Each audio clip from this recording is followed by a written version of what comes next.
Welcome back to some more Create Integrated.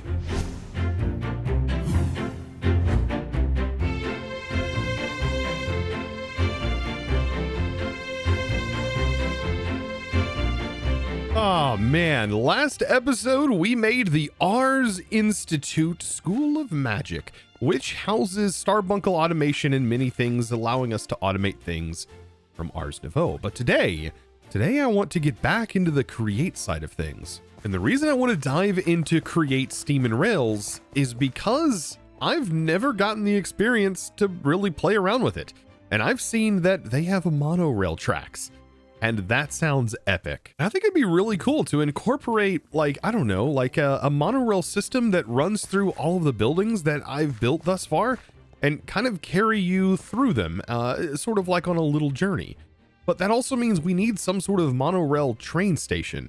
And there's also a lot of work ahead of us, especially if we want to make all of the things needed to be able to do that in the first place. But if anyone is down for the work and the automation to get that done, oh boy, is it me. So as you've seen at the beginning of the episode, I think this area is going to be perfect for this. So I've expanded out even more, giving us a little bit of space here to build what is essentially going to be an automation station. We're going to have automation in here, but it's also going to be, I think, the monorail station. Either that, or I think this little spot up here could be kind of cool for a monorail station too. I've got some ideas, but we have to have the resources. That's because all of these items, well, they're not going to make themselves. So we might as well get started. As of right now, the space that I have defined for the area we're about to get started in is 25 in the long way. And then all the way down here, we have this set up to be about 37 blocks, but this may be subject to change. I really need a lot of space for what we're about to work on. First step in my to-do list is making sure we can get some rotational energy carried over here, and thankfully we've got all of the chain power we need. Just a quick boop here and another quick boop right there. And I'm sure we're going to want some rotational energy being carried through the ground, so a chain conveyor down here that is connected up with some shafts. That way we can run some power dynamically to wherever we need. Now with 37 being a prime number, it's not really divisible by anything other than itself. So what I've done is I've set up a section here that is going to give us a little walking path that is going to be a 2x2. Just keep this in mind. It's not going to look too bad. 2x2s are really nice for doorways and making entrances. But the rest of this is going to be set up in an even number, which may seem weird, but 30 is divisible by 3, which should allow us to set up like sections of 3 inside of this area, which is going to work out just fine. So I have an area of 30 by 15 to work in. That's going to be perfect for many things I can set up in here. So now the goal for making casings here, at least my goal, is to just send it the raw ingredients, and then everything that is required here can be made into a casing to keep casings currently in stock. So that means making sure we send the basic andesite alloy to be produced and mixed, and then that andesite alloy then gets sent and the wood gets constantly sent and stripped, and then the deploying happens. So if we have this constantly being produced, we should never run out, and we should always have like a good amount in stock. We can, for example, have a barrel that just stays completely filled with it. But we do need to make stations that do produce all of these on demand. And I think this is going to be a pretty fun challenge. So to do this, all we're going to have to do is send wood into a mechanical saw, and then that will strip it. That's one of the steps already gone. And then we need to send that into here and deploy onto this belt some particular item. In our case right now, we're doing andesite alloy. But I also need to think about brass. Brass, if we were to make it, is going to need to be heated. So we are going to need something underneath this. So I kind of want to keep these consistent. And so let's grab some girders real quick. And let's sort of set this up. I'm going to need a depot. And then I'm also going to need a chute. And we can utilize chutes here. I think that's going to be just fine. The chute is how we're going to get the items into the deployer. And we're going to get them into here from a depot. So that does mean that we are going to need our mixer to be above the depot here. And if we do this in a stacking formation, this should work out really, really well. It is going to take a lot of vertical space to do this, but honestly, this building is going to be quite tall anyways, much like this one. So vertical space, we have plenty of it. So with this, the idea is to keep this constantly in stock by using an exporter. And we're going to put this into a scheduling mode round robin, and I think that will allow it to send the ingredients into the basin correctly. If not, we're gonna have to do a different setup here, where we may do a round robin into a barrel that is then sending it out into this mixer. I've got to get my refined storage over here though before I can even tell if this is going to work. So yeah, let's get these pipes connected, and another boop, and then place. Perfect. After getting that ran through, let's see if this round robin scheduling is going to work out. And I'm hoping that it puts it in there. You know what? It looks like it is putting both of those ingredients in there correctly. There it goes. Yeah. And so it should stay evenly divided at all times. Another thing I want to try out, can we actually export directly to a saw? Because if we can do that, that would be really nice as well. Making this whole setup really, really clean. So can we? We can. Okay. So now we just got to make sure the rotation direction is correct. And that should automatically strip this and put it right onto the belt for us. Now, after setting this up, I have noticed immediately that this is going in the wrong direction for one thing, because if the rotation speed is spinning in the way that you think it's going, the blade is going to go, it actually goes in the opposite direction. And it's also making all of the chipped variants of things, and it's actually going to cycle through everything unless we specifically filter what we want this to do. And now, because I'm sending it oak logs, we just need to drag oak stripped logs, which is the only thing we want to produce, and put it into this filter. And so now the only thing that will be produced is going to be stripped logs. And I also brought the rotation down one, so we can get 2 gearbox in here, which will then split it into the correct formation. And look at that. It doesn't overflow or anything like that. It is simply waiting for the belt to be working. Once the belt rotation is sent, which by the way, we can easily send that by using 2 gearboxes here and setting that there. That then sends it off ready to go. But unfortunately, our deployer is not ready to go, which is leading me to another interesting problem. Maybe it will stop once the deployer has some rotational energy. Aha, and just as I thought, yes, it does actually stop here and wait now to be deployed. It just needed some rotation. And then we can actually get the mixer started just by continuing our shaft all the way up here. And yeah, we can get a cog going there and a cog there. And now we should be constantly producing andesite alloy, which is then now making casings for us. And there we go. One thing basically done now. I mean, we can place in our barrel and then place in our funnel. And we're now collecting all of the casings. And we should have this now automatically producing for us. And it should keep this barrel in stock with casing. So now with andesite casings done, we should probably do copper casings too. Now also in these setups, instead of a filter, you can actually just put the actual item in that you want. So now that I have the strip log, I could definitely just put that instead of a filter. But over here, we're going to do basically the same thing. Exporter though, we're not going to need any setup like this that's constantly running. We just need to send copper to the setup, which makes this one really, really simple. Now just to hook it up like the other side. And there we go. Now we have copper cases automated. And it's something like this. Like, I don't know. This is what Create is all about. I'm loving this so far. Now, the idea behind this whole pack was to allow refined storage to embed itself into these Create mechanics. And that is why I'm using exporters and such here. But this could all be done with just base Create. And I have done that whenever I played the Just Create SMP. And I built a mall that automated all of these industries all in one centralized building, and it was kind of wild. And by the way, the schematic for that whole thing is over on the Discord, so if you wanted to check that out, you can of course check out the schematics channel. But yes, that was the idea for that, was to be Just Create. This one, however, I wanted to experiment and see how we could get refined storage working with all of the Create stuff. And so far, this has been really fun. So now let's move on to the next one. The next one is going to be brass casings, and this is going to be very similar to this one. However, we have to make sure it stays heated. So like I said, basically the exact same. However, the bottom we are going to export lava into. This can't receive lava until we give it a straw. So we'll make sure to give this a straw. That'll make sure that that blaze burner stays heated. Very, very nice. Set this to round robin, which I believe this is a new feature, by the way, inside of RS2. And then we'll say copper and zinc. You need to go into here in even distribution. So I'll actually pull this out so it can constantly put the new even distribution in. And we're almost ready to go. So that should now have brass ingots inside. And then this, we just need to say logs again, which by the way is all coming from our tree farm, which we have thousands of logs. All right, the only other thing we need to do is add a gearbox to this. There we go. That sends over, and then we'll do the same thing. I could just use like a shaft, but I kind of like the idea of this looking the same. I did carry over all of the power into all of the deployers, but look at that. We now have brass casings automated as well. But now all of that stuff, pretty trivial compared to what we're about to get into. And that is actually making the train casings. And automating train casings is not as easy, as it does require brass casings to be made. And we are also going to need sturdy sheets, and sturdy sheets is its own process in itself. Okay, so sturdy sheets, I mean, there's a lot of steps that's going to be involved in the process of making sturdy sheets, but one of them is obsidian powder. This powdered obsidian right here is made from sending obsidian in, and we get a powder, which is a guarantee, which makes the automation pretty easy.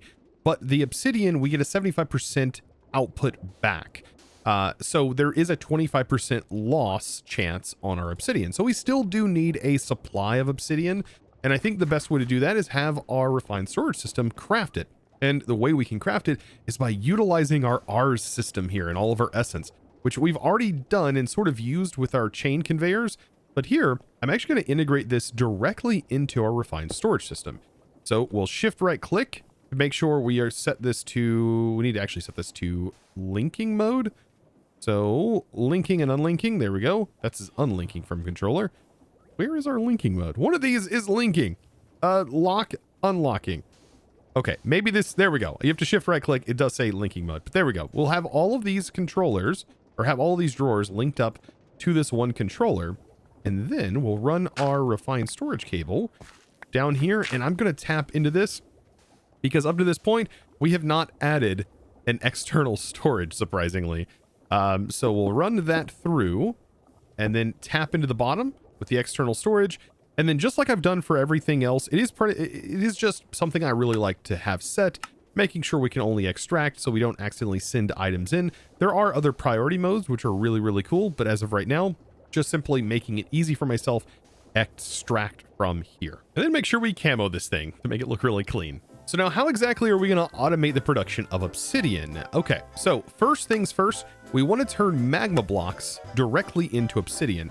And I want to set this to a value of 64, so it makes batches of 64 when it does this process. And this is a washing process, by the way. So we need to run this over to our washing area.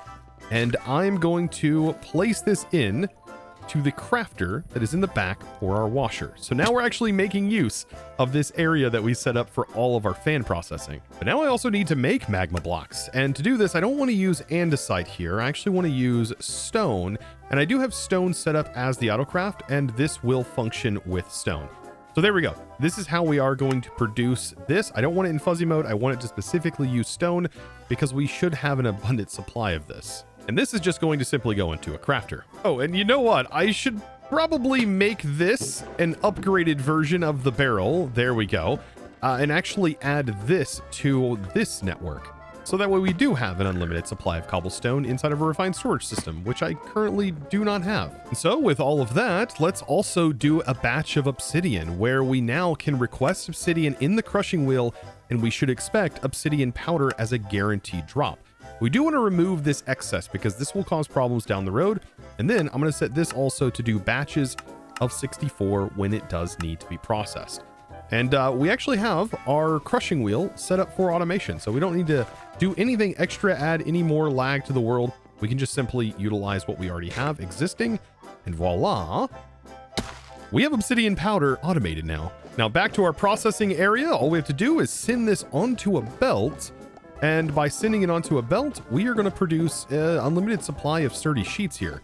And so that automation is going to look very much like this. And I'm wondering, yeah, I should be able to just like export this directly onto a belt, I think. And so we'll give this lava. Perfect. And then back here, yeah, I'm almost positive it can just like send directly into a belt, much like a hopper can. And we'll say send obsidian powder. But this is where we are going to need a crafter card. Now with the auto crafting upgrade, we just simply put that inside and that will now request when it needs it. Oh boy, and now we just got to turn this thing on and get it accepting everything. By the way, all of these have now completely filled up their supply, which is perfect. That's exactly what I wanted it to do. We want it to just stop working when it is completely filled. But, all right, so this is spinning in the wrong direction, but if I just use a shaft here, there we go. So now that should be producing a constant supply of sturdy sheets for us. Now with this done, our next line is to finally make and automate train casings. I'm not going to want a whole lot of them, so I'm actually going to show you something kind of interesting once we get this up and running. But I do need to convert all of these barrels into sophisticated barrels, and that's because I want to connect this into a storage network. We need to be able to access, for example, all of the brass casings we're producing here to be able to feed them into this setup and also to see them in our refined storage system. So I think what I'm going to do, connect this back here, and then I'll just tap all of these in to this one controller for now. And this is what is going to give us access. So we'll just tap into that with an external storage. There we go. And yet again, I'm going to set that to extract only. Then just like this section, we're going to send it right into this. But in this barrel, because I don't want to have this whole thing running nonstop, and I don't want to produce a whole lot of them and like have this go through two different cycles. I think I only want to keep like 64 of these in stock because we don't use a whole lot of train casings, believe it or not. So a way that we can do this is by using a stack downgrade. And yeah, it's complete opposite from what you would expect. But whenever we put a stack downgrade in here, notice this is only holding 8 items per slot. Which is a whole lot less than what it default holds.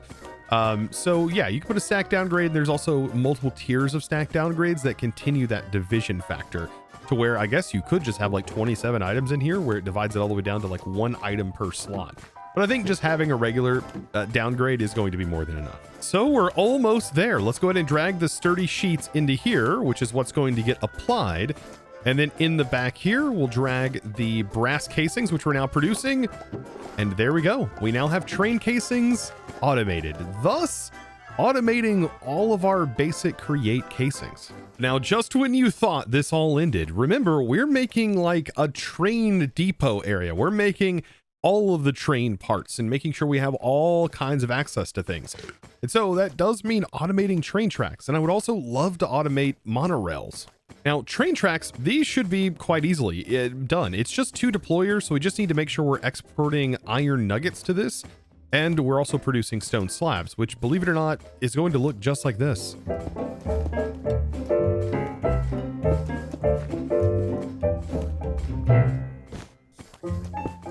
Now, with that set up, we just need to place the slab in here because we're going to be sending stone to this.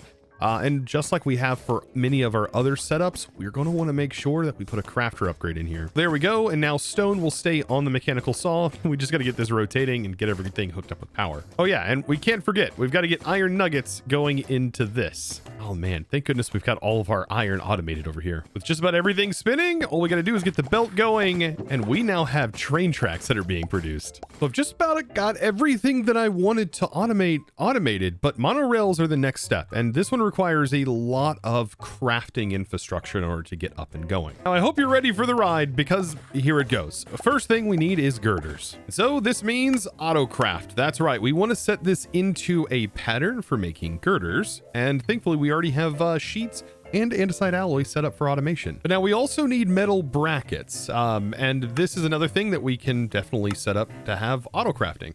We just need to have that in a crafter, and yeah, this is a fast crafter because I have all of the speed upgrades in it. But now this is where I want to introduce a new block, a new part of refined storage, and that is a requester. This actually comes from an add-on called Rs Requestify, and so the idea here is that we can request and keep certain things in stock at all times. So I'll add it to this section up here, and hopefully that will be plenty. There we go. And what we put in here, we should be able to constantly keep a certain amount in stock. For example, if we want alloy, like andesite alloy, we can set this to a certain value. So let's say we want to always keep like 512 in stock. What this is going to do is it's going to force upon the system that craft and keep that amount always in stock. without us needing all of these autocrafter upgrades. So now the same should go for like girders. We can say keep 64 always in stock, and that way we won't have to have the requesters in there.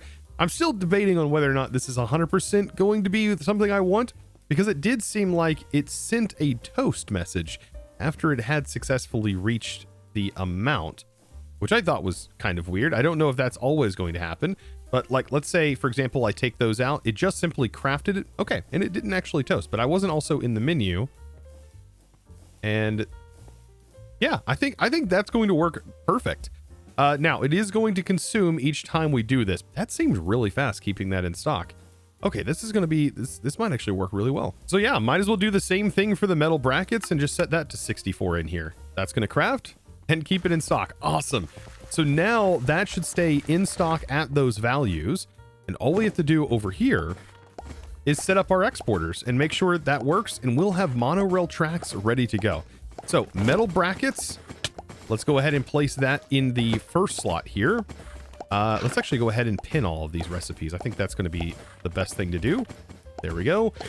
So this will receive the brackets, and you can see the brackets are now being placed in there. Then we have iron sheets. Now iron sheets I don't have a constantly requested, so that's another thing I probably should drag to be requested. We'll drag those in and we'll say 64 for right now. And then in the back here, we'll just say, make sure you keep girders in supply. And this should now make our monorail tracks, which I'm pretty excited for because I really want to set up a monorail track. So we just got to put the final touches on here, making sure our power is distributed through all of these, and then turn it on.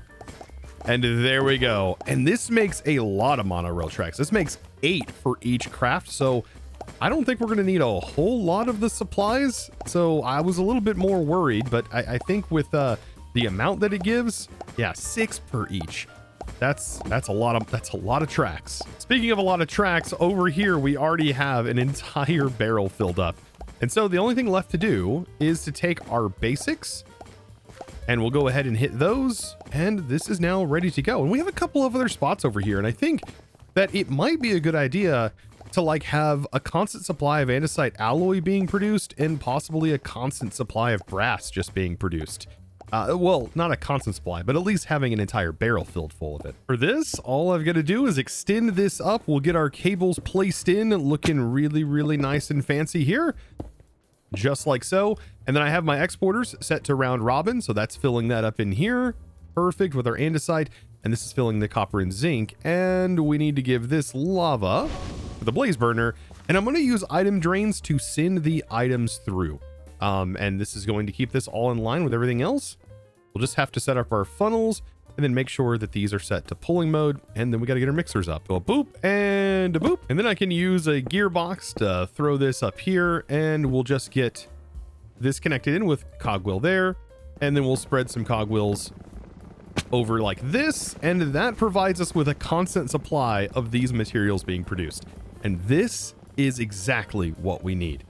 Perfect. Okay, so I'll throw on some basic upgrades, and then we just need to get this tapped into the entire system. So we'll click there, and finally all of them are connected together. And yeah, now our entire storage system can see all of these items. I think this is one heck of a passive assembly line, constantly keeping all of the things that we're going to need for future use in stock. But now I didn't want to leave things looking all like barrel-ish, so I decided to rotate these on their side, and then in their settings I can go down into the item display and set this onto the face right here, and now we can see all of the individual things that we're making. And boy, is that a lot of things we're making. Now also, to make things look a little bit nicer, we can go ahead and encase some of the things, like the belts, for example. I think it'd be kind of hilarious, like encasing them with their actual casings. Well, besides things like this, actually, this would be related to trains. This would also be related to trains, so these probably use train casings. I will say this is also related to trains. You know what? The rest of these things, we can use train casings on. Yep, that is going to work out beautifully, just like so. I will say it is very interesting to see all of these things lined up and visualized and sort of streamlined, because normally this is all done within my head. So actually seeing it out in the open, it's always such a nice thing once it's all said and done. Now we still have a lot more ahead of us because, like I said, I want to get that monorail system kind of showcasing everything that we've built thus far, and that is what we're going to work on next episode, including getting the actual building set up, because we actually have to turn this into a station after all. And with that, I hope you enjoyed today's episode, and hopefully you learned something new, and if you did, be sure to click that subscribe button if you haven't already, and give this video, guys, a huge thumbs up.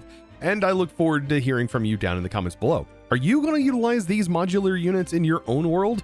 If so, be sure to also post them over on the Discord, because I really love seeing everything you guys build over there. And so with that, it's now time for me to thank the amazing supporter of today's episode. And that amazing thanks is going to go out to Tarmac Clear. Thank you so much for your amazing support and choosing to support me over on the Discord by becoming a Discord premium member and supporting my content in one of the best ways possible. Thank you so very much. And guys, I look forward to seeing you all in the next episode, where we're going to be working towards getting all of this monorail set up. And as always, thanks for watching.